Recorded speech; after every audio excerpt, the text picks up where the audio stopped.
Mohamed Light, despite what I initially thought, has actually responded to the accusations made against him. Now for those that hadn't seen my last video, one of the people we went over was Mohamed Light, the GOAT of Clash Royale, getting caught up in his own pedophile allegations mess. I initially thought there'd be no response, but he did so yesterday, so let's get right into it. Now the response itself is pretty short, it's only 3 pages. The main gist of it is that he admits what he did was wrong, but that he didn't really understand. Even though he meant good intentions behind what he did, he realizes that despite meaning these good things, he still did something that was wrong or led to a negative outcome.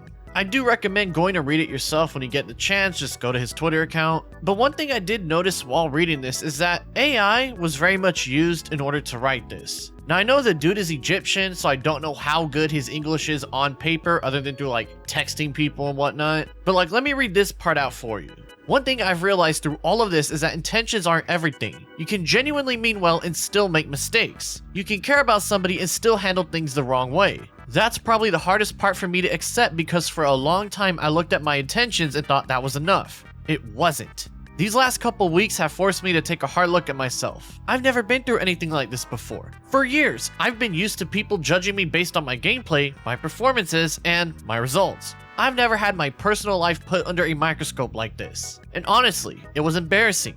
It was shameful. It hurt. Those last 3 sentences right there are very clear, like AI written sentences. I see this all the time. So for me, I'm in a weird standstill because it's like the apology itself isn't terrible. He apologizes for what he did, and if you remember, all he really did was just call her a cutie, and that was really it. It was very creepy and unprofessional, but given that they've known each other since he was 17 and she was 13, and they've been good friends for a while, like, it kind of makes sense why he did that, and it's not the worst thing in the world. It's just that AI helped write this, and it's like, okay, is this like, did he mean all of this? Like, did he write this himself and then put it into AI to make it more concise? Or did he just tell AI to write something out based on the story? That's where I'm stuck. We're probably never going to get an actual answer to that part because, well, he made his apology, and it seems that most people in the Clash Royale scene are accepting it for what it is. The ending can be summed up pretty well with this last part. As painful as this experience has been, it has also given me a chance to face it, learn from it, take responsibility for it, and move forward. I can promise that I'll carry those lessons with me moving forward, and I can promise that nothing like this will ever happen again.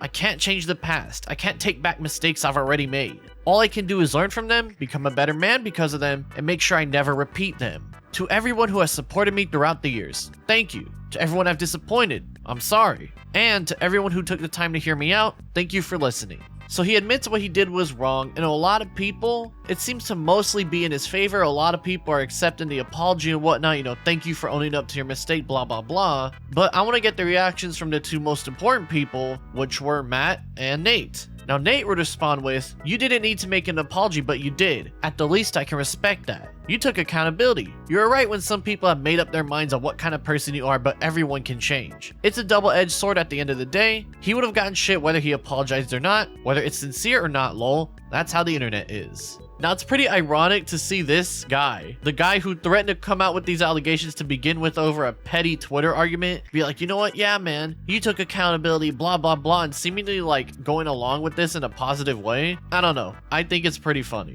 I mean, you even have some people saying, "You're the definition of two-faced. I swear you disgust me." Bro, Mo probably gives 0 fucks about your respect. You tried to ruin his whole career, and all I see is people hating on you, you double-faced bitch. Motherfucker, you knew all along and you didn't say shit. You waited for the right moment just to use it in your favor, and now you act like the good guy? You're a disgusting piece of shit, that's all I can say. So clearly, a lot of people think this guy's a fake motherfucker, and I don't blame them. If I saw somebody threaten to come out with allegations, come out with them, and then see an apology and be like, you know what? Yeah, man, you're good, man. Good job, man. Oh, man, I get it. I get it, bro. I get why people aren't liking this guy.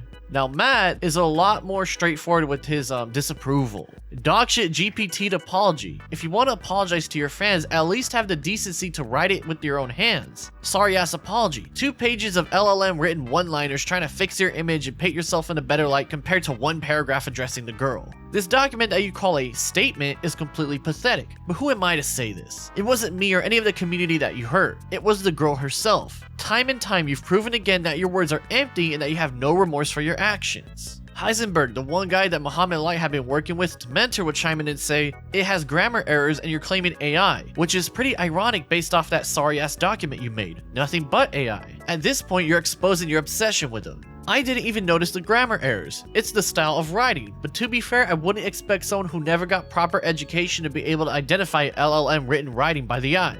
So your proper education didn't even allow you to catch the grammatical errors? Or the paragraph where he apologizes to the person affected? You're a good kid, Matt. Don't let your feelings override your logic. Now yeah, there were a handful of grammatical errors, but ChatGPT and other AI softwares also do make grammatical errors, so this point that people are trying to make is moot if you ever used like an AI software. I mean, clearly this is just two people arguing. Heisenberg's defending his friend, Matt's like, fuck you. It's just petty bullshit. So while Nate is like in the, yeah, you know what, good job, Mohamed, Matt is still clearly in the go fuck yourself kind of mood. Now by this point, it wasn't really much. The reactions from people who aren't involved in making a document or close friends or whatever can be summed up with this gif on screen right here. Mo Light, when he realizes going after a level 13 princess is wrong. Thank you for your insight, chicken salad. But yeah, that's pretty much a community reaction. Lots of it just seems to be jokes or accepting the apology for what it is. If I had to give a guesstimate percentage, I would say 60 are cool with it and 40 are still not cool with it. Maybe, 65-35. It really just depends on how people keep talking about this.